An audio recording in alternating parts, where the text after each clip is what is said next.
বলেছিলাম আরজি করের আর্থিক দুর্নীতি মামলার তদন্ত বৃহস্পতিবারের পর আজ ফের অ্যাকশনে ইডি। একযোগে ৬টি জায়গায় হানা, সুদীপ্ত রায়ের স্মৃতির ঠিকানায় অভিযান, কেন্দ্রীয় বাহিনীকে সঙ্গে নিয়ে তল্লাশি। অর্পিতা হাজরা প্রতিনিধি রয়েছেন সঙ্গে। আজ ইডি মূলত কোন কোন জায়গাগুলো যাচ্ছে, ম্যারাথন তল্লাশিতে কোন জায়গাগুলো রয়েছে তাদের?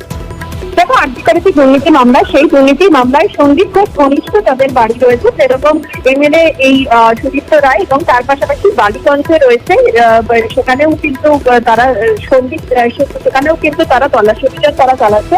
মূলত এই দুর্নীতি মামলায় টাকা যে সাইফন হয়েছে বিভিন্ন জায়গা থেকে, সেই টাকার সাইফনের সূত্র ধরেই কিন্তু আজকের এই তল্লাশি। অর্থাৎ এই সন্দীপ জৈন, যার কিনা বালিগঞ্জে বাড়ি, তিনি কিন্তু মেডিকেল কন্ট্রাক্টর, যিনি বিভিন্ন সময় মেডিকেল যে সরঞ্জাম সেগুলো তিনি সরবরাহ করতেন, এবং সন্দীপ ঘোষ ঘনিষ্ঠ এই বালিগঞ্জে যে ব্যবসায়ী রয়েছে তার বাড়ি, এবং সেখানে যে নিচের দিকে যে গ্রাউন্ড ফ্লোরে তার যে অফিস রয়েছে সেখানেও যেমন চলছে তার তল্লাশি। তার আরেকটি বাড়ি রয়েছে চৌরঙ্গিতে, সেখানেও চলছে তল্লাশি। তার পাশাপাশি তোমাকে জানিয়ে রাখি যে সন্দীপ ঘোষ ঘনিষ্ঠ চিকিৎসক সুদীপ্ত রায়, সেই সুদীপ্ত রায়ের বাড়িতেও কিন্তু সেখানে সিটিতে চলছে তল্লাশি। কারণ ইডির আধিকারিকরা তারা যেটা মূলত তারা খুঁজছেন টাকা যে সাইফন হয়েছে, সেই টাকার যে কোথায় কোথায় গিয়েছে তারই সূত্র ধরে কিন্তু আজকের এই তল্লাশি। তিনি কিন্তু সেই সময় হেলথ রিক্রুটমেন্ট বোর্ডের চেয়ারম্যান ছিলেন, এবং তারই পাশাপাশি নজর না ইডির এই ম্যারাথন তল্লাশির পর কি কি উঠে আসে, অবশ্যই আপডেট নিতে থাকবো।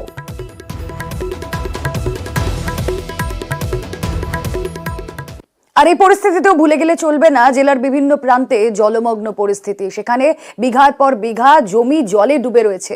বৃষ্টির আগে আশঙ্কায় চাষিরা। দেখব।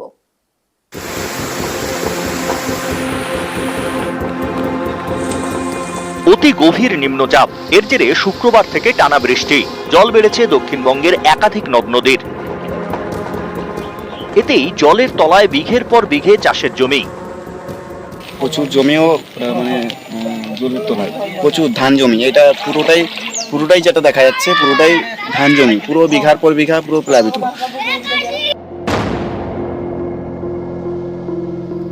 শুক্রবার থেকে নাগাড়ে বৃষ্টি, বাঁকুড়া জেলার সোনামুখীর কয়েক হাজার একর সবজির জমি জলমগ্ন। কিছুদিনের মধ্যেই ধান ঘরে তুলতেন চাষিরা, এর মধ্যেই দুর্যোগে বিপত্তি। মাঠেই ফসল পচে যাওয়ার আতঙ্কে রাতের ঘুম উড়েছে কৃষকদের। ব্যাপক ক্ষতির আশঙ্কায় সোনামুখী কৃষকরা। পটল ছিল 15 কাটার মতো পটল ক্ষতি হয়েছে, শশা ছিল কাটা 7-8, শশাটাও ক্ষতি হয়েছে। প্রায় 15 কাটার মতো বাদাম ছিল, বাদামটায় হাতের উপরে জল। এখন যে কি করে সংসার চলবে আমরা নিজেরাই বুঝতে পারছি না, তার কারণ আমাদের তো আর কোনো রুজি রোজগারের পথ নেই, এইটাই একমাত্র সম্ভব। মাঠে সব সবজি ভাসছে, কেউ পতন ধরে মরে যাচ্ছে। পঞ্চায়েত যদি কিছু সাহায্য করে তাহলে তো ভালোই হয়। এখন এই অবস্থার সামনে পুজো, কি করে কি সংসার চলবে সেটা চিন্তা ভাবনা করছি।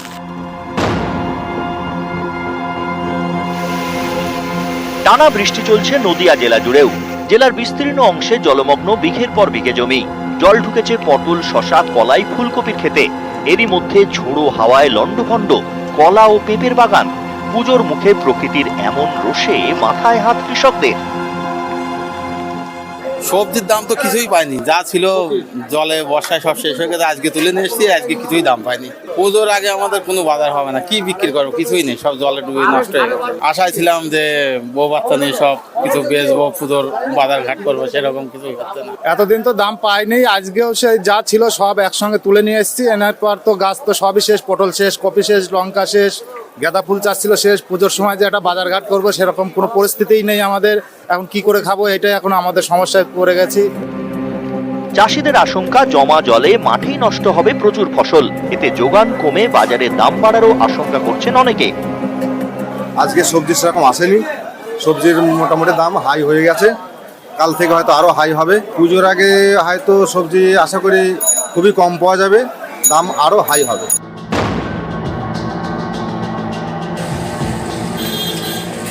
মঙ্গলবার বিশ্বকর্মা পুজো, তাছাড়া সামনে দুর্গা পুজো। এই সময়ে ফুলের চাহিদা বাড়ে। সারা বছর এই সময়ের জন্য অপেক্ষা করেন ফুল চাষিরা, কিন্তু নিম্নচাপের কারণে টানা বৃষ্টিতে এখন বড়সড় ক্ষতির আশঙ্কা। গাঁদা ফুলের গাছের গোড়ায় জল জমেছে, এতে ফুল নষ্ট হয়ে যাবে। তাই বৃষ্টি মাথায় নিয়েই বনগায় ফুল তুলে ফেলছেন চাষিরা। নিম্নচাপে কি অবস্থা, জল জমে গেছে, ফুল খুব নষ্ট হয়েছে গাছ। এখন এই কি অবস্থা হবে, এই অবস্থা আছে। মানে এতে কি লসের মুখে পড়ছে? হ্যাঁ, লসের মুখেই পড়েছে। নিউজ 18 বাংলা।